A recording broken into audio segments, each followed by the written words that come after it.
Assalamualaikum warahmatullahi wabarakatuh. So dear student, আজকে তোমাদের আমি তৃতীয় অধ্যায়ের উদাহরণ 1 করে দেখাবো, যেটা বর্গের সূত্রাবলী দিয়ে প্রযোজ্য। সেটা হলো 4x plus 5y whole square. ঠিক আছে, তো এটাকে আমরা যদি বর্গ করি তাহলে হবে যে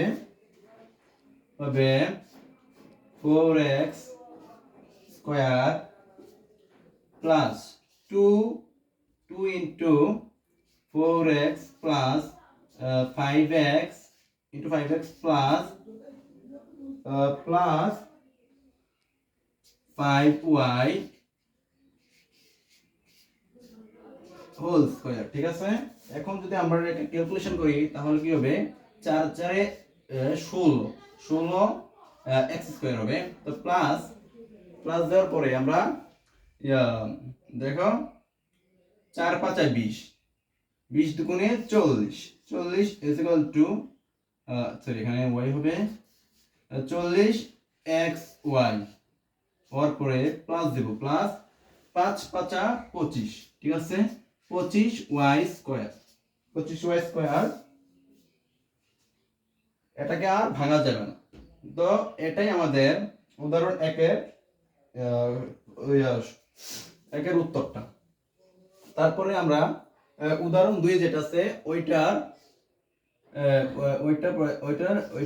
মান বের করব অথবা ওইটা করে দেখাবো। ঠিক আছে, ওইটা হলো যে 3a minus 7b। তাহলে কি করতে পারি, আমরা যদি এটাকে বর্গ করি তাহলে দেখা যাবে আমাদের 3a square minus 2 3a 7b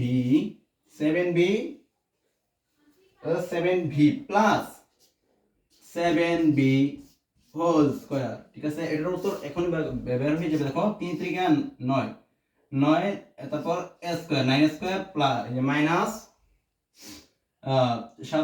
3 7 21, 21 দুগুণে 42 ab প্লাস 7 7 49 b স্কয়ার। তো আমি এখন আমাদের উদাহরণ দিয়ে উত্তর বের হয়ে গেছে। এখন আমি তোমাদের উদাহরণ 4 করে দেখাচ্ছি। 4টা হচ্ছে যে এই